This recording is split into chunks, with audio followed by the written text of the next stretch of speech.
So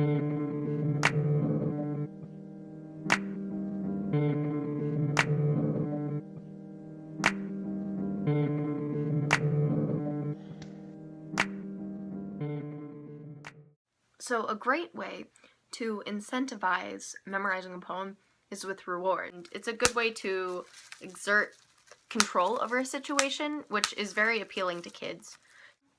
Like candy, bubble wrap, or popping bubbles. Honestly, I think bubbles are so fun and so great for kids.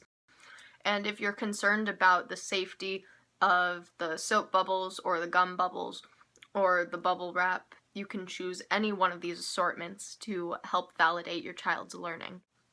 So one of the best ways I can think of is external validation with candy. What I would recommend is, if you're not a big sugar person or you don't want your children chewing gum that they could swallow, you can section off pieces in small increments that they can take at the end of each line that they've successfully memorized. So for example, here is Maggie, Millie, Molly, and May by E. Cummings. Maggie, Millie, Molly, and May went down to the beach to play one day. So that's the first line, so I could take this piece of gum and start chewing it. Now, with candy they can swallow, but I like gum especially because after the first threshold, they can blow bubbles with each next one.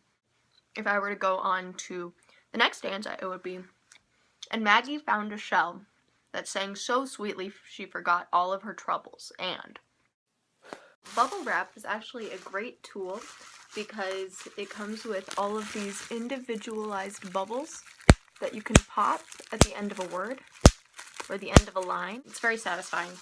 But so, because it comes in these long sheets, you can use it for one poem. So to start, I'll do Maggie, Millie, Molly, and May by E. Cummings. Maggie, Millie, Molly, and May went out to the beach to play one day. You can do it faster and faster. Maggie, Millie, Molly, and May went out to the beach to play one day, etc. The final external validation strategy with bubbles is soap bubbles. So before you do each line, you can blow some of your soap bubbles into the air, and then your child has to repeat back the words before all the bubbles hit the ground. So this is great in both outdoor and indoor settings. They get to run around and chase the bubbles, and they're also validated by popping the bubbles. Just tell them to imagine that the words are inside of the bubbles, and it'll come to them a lot easier.